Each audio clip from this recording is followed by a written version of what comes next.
Baiklah, pada kesempatan kali ini kita akan mempelajari tentang praktikum pengamatan sel hewan dan sel tumbuhan.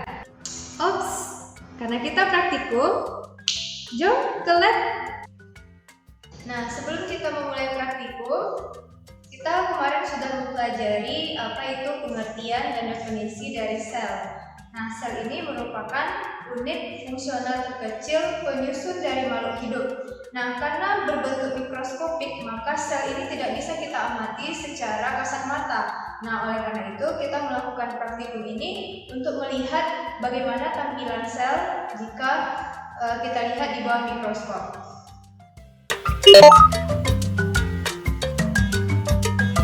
Adapun alat dan bahan yang kita gunakan pada praktikum pengamatan sel hewan dan sel tumbuhan, yang pertama kita akan menggunakan mikroskop. Nah, ini adalah mikroskop cahaya. Kemudian kita akan menggunakan gelas kimia. Nah, gelas kimia ini berfungsi untuk meletakkan air. Jadi sebagai wadah air yang akan kita gunakan untuk praktikum. Kemudian kita akan menggunakan di sini kaca objek. Nah, kaca objek ini adalah tempat kita meletakkan objek pengamatan di bawah mikroskop. Nah, kaca objek ini akan berpasangan dengan kaca penutup. Nah, ini adalah kaca penutup yang akan ditutupkan ke atas kaca objek. Nah, selanjutnya ada pipet tetes. Nah, pipet tetes ini akan kita gunakan untuk mengambil air untuk diteteskan ke objek yang kita amati. Nah, di sini ada juga kita menggunakan tusuk gigi, tujuannya untuk mengambil sel epitel yang berada di dalam rongga mulut. Nah, adapun bahan yaitu kita akan mengamati sel dari bawang merah sebagai sel tumbuhan. Kemudian kita juga akan mengamati sel epitel yang berada di dalam rongga mulut. Baiklah, yang pertama kita amati adalah sel tumbuhan. Nah, di sini telah disediakan satu buah bawang merah yang akan kita ambil selnya. Di sini juga bawang merahnya sudah dikupas. Untuk tahap awal, bawang merahnya dikupas karena kita akan mengambil lapisan tipis dari bawang merah ini.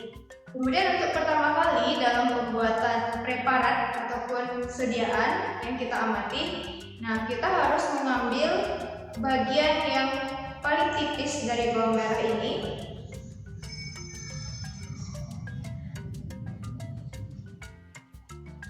Nah, bagian paling tipis ini akan kita letakkan di atas kaca objek.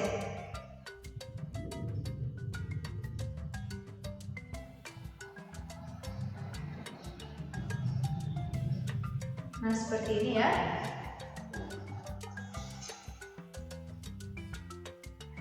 Selanjutnya kita letakkan di atas kaca objek. Nah, seperti ini. Kemudian agar sel yang kita amati ini bisa di posisi yang pas dan tidak lengket di kaca objeknya, kita tambahkan 1 tetes air.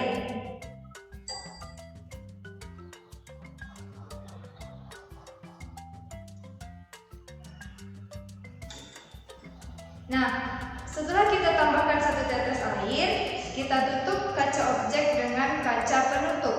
Nah, cara melakukan proses menutup kaca objek dengan kaca penutup yaitu yang pertama, kita harus memposisikan kaca objek dengan posisi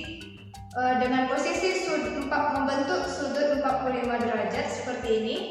Kemudian baru secara perlahan kita tutupkan ke bagian objek yang akan kita amati, yaitu ada irisan ataupun kulit dari bawang merah tadi, lapisannya yang paling tipis yang kita ambil.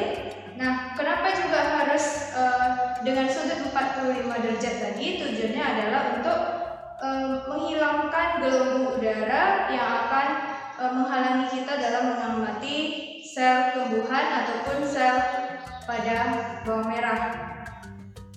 Nah, setelah sediaan kita selesai, maka kita akan mengamati preparat di mikroskop. Yang pertama, kita letakkan preparat ini di atas meja preparat.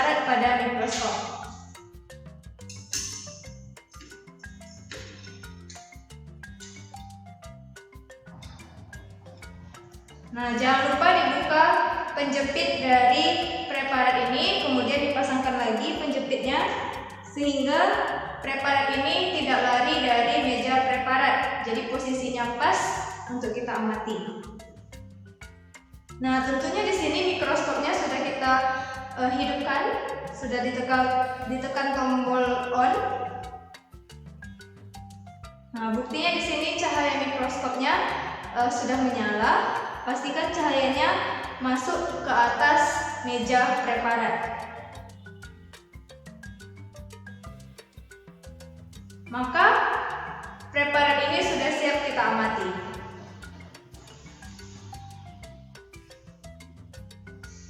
Nah, untuk proses pengamatan, maka kita akan memulai dari perbesaran yang paling kecil. Nah, jadi pada bagian ini disebut dengan lensa objektif. Lensa objektif ini perbesarannya mulai dari perbesaran 10, 40, dan 100. Nah, jadi kalau misalnya kita mau mengamati itu, kita mulai dari perbesaran yang paling kecil dari lensa objektifnya.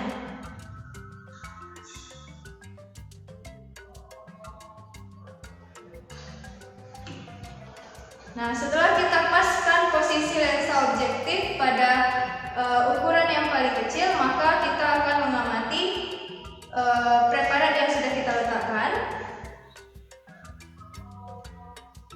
Nah, secara perlahan kita untuk memfokuskan dengan cara memutar mikrometer. Nah, mikrometer ini bertujuan untuk memfokuskan objek yang kita amati. Nah, sehingga kita bisa melihat tampilan dari sel tumbuhan, yaitu dari lapisan bawang merah.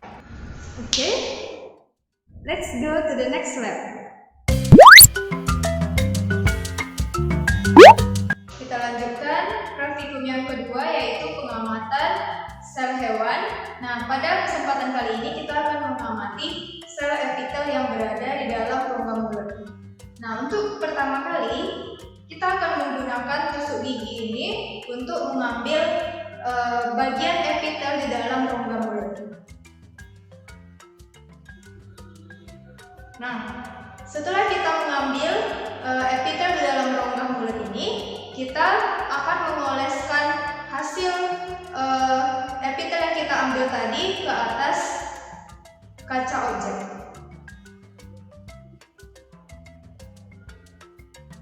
Nah, setelah kita letakkan, jangan lupa kita harus meneteskan air.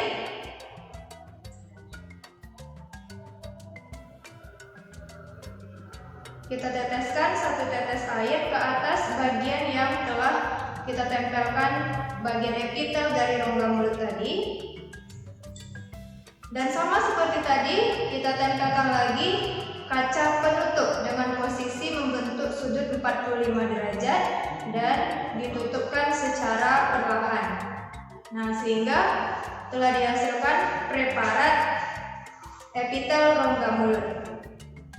Nah, langkah selanjutnya setelah kita menghasilkan preparat, maka kita mengamati preparat ini, yaitu penampakan sel hewan ataupun sel epitel rongga mulut ini di bawah mikroskop. Sama seperti tadi, kita harus meletakkan preparat ini di atas meja preparat.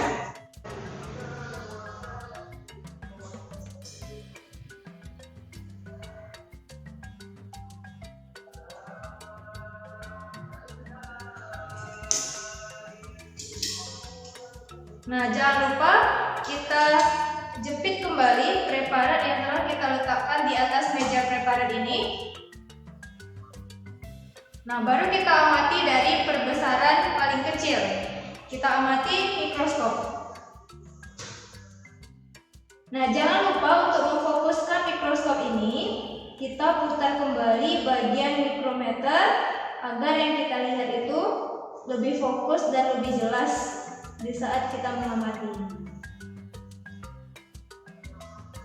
Nah, setelah kita melihat epitel yang kita amati, maka silakan hasil dari pengamatannya digambarkan di buku praktikum. Nah, ini adalah hasil pengamatan sel hewan dan sel tumbuhan. Dapat kita lihat dari dua gambar ini. Nah, yang pertama kita lihat gambar sel hewan. Dari segi bentuk, sel hewan berbentuk tidak beraturan. Sedangkan jika kita lihat gambar yang di sebelahnya lagi, gambar hasil pengamatan sel bawang merah berbentuk segi 6. Nah, jadi bentuk dari sel tumbuhan lebih berpola jika kita bandingkan dengan sel hewan. Nah, hal ini disebabkan karena pada sel tumbuhan terdapat dinding sel. Nah, dinding sel inilah yang menjadi pembatas antar sel. Nah, sehingga bentuknya lebih beraturan. Sedangkan pada sel hewan itu tidak memiliki dinding sel dan bentuknya tidak beraturan.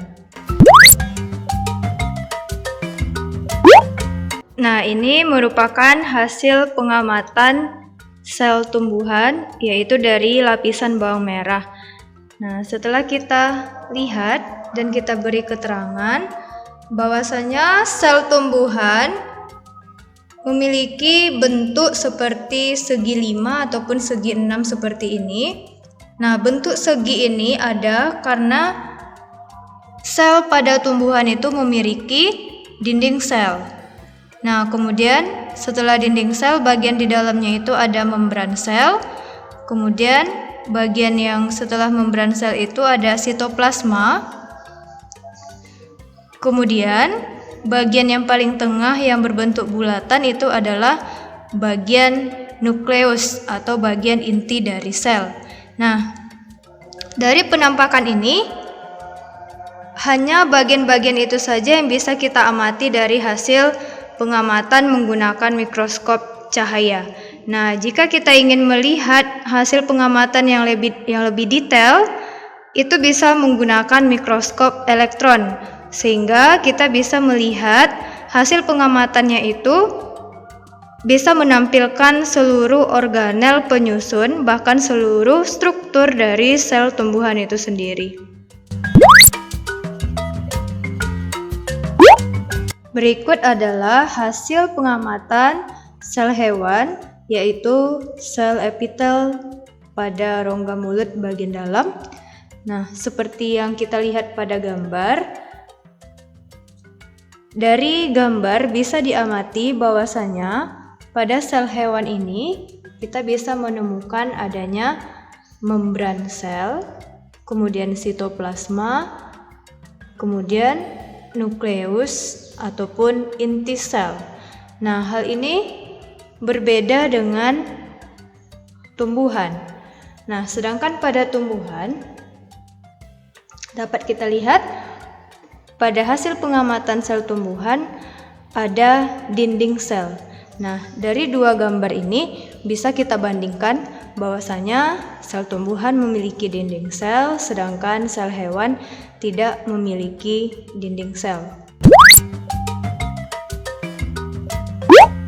Selanjutnya kita perhatikan perbandingan hasil dari pengamatan dengan menggunakan mikroskop cahaya, yaitu pengamatan sel hewan dengan sel tumbuhan tadi, dengan hasil pengamatan mikroskop elektron.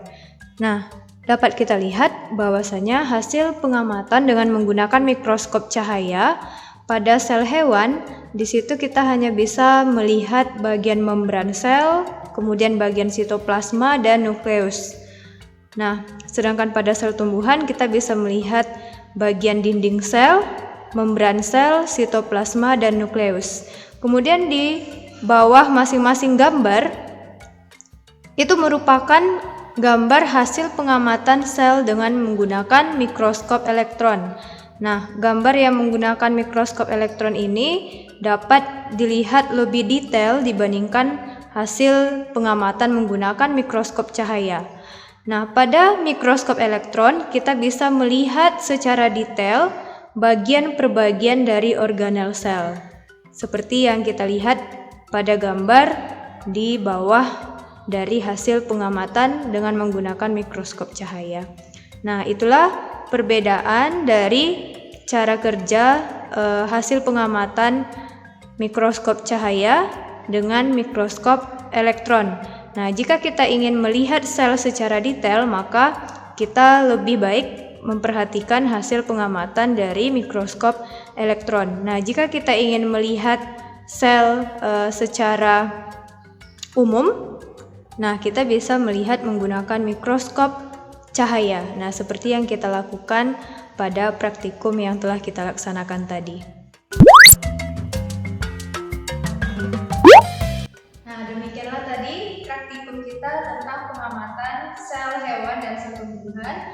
Nah, sudah dijelaskan juga secara detail. Semoga apa yang kita dapatkan hari ini bermanfaat. Dan dengan mengetahui ini, kita bisa meningkatkan rasa syukur kita kepada Allah Subhanahu wa Ta'ala yang telah menciptakan susunan makhluk ini sebegitu detail dan dengan ukuran-ukuran yang telah ditentukan.